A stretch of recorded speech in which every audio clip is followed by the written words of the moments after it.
ভিয়েতনামের হই আন ইউনেস্কো ঘোষিত ঐতিহ্যের শহর, যা তার লণ্ঠনের আলো আর কাঠের প্রাচীন ঘরগুলোর জন্য বিশ্বজুড়ে বিখ্যাত। কিন্তু সাম্প্রতিক বন্যায় শহরটি এখন কাদায় ডুবে আছে। ক্ষতিগ্রস্ত প্রায় সব দোকান আর ঘরবাড়ি।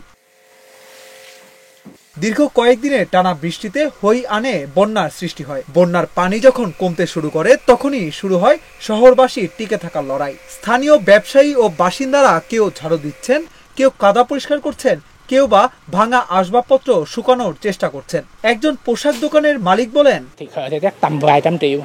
ক্ষতির পরিমাণ কয়েক লক্ষ ডং। যতটা পারি ধুয়ে বিক্রি করার চেষ্টা করব, না পারলে ক্ষতি মেনে নিতে হবে। আরেকজন চিত্রকলা বিক্রেতা বলেন, এই কাজই আমাদের জীবন।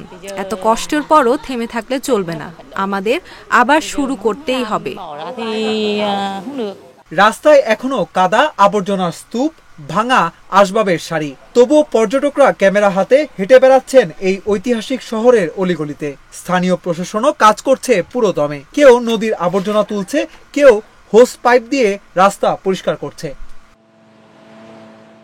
হই আন শহরের এই পুনরুদ্ধারের কাজেই বোঝা যায়, প্রাকৃতিক দুর্যোগে ক্ষতবিক্ষত হলেও এখানকার মানুষ হার মানেনি। তাদের লক্ষ্য একটাই, আবারও লণ্ঠনের আলোয় ভরে উঠবে হই আন, আবারও ভিড় জমবে সারা বিশ্বের পর্যটকে।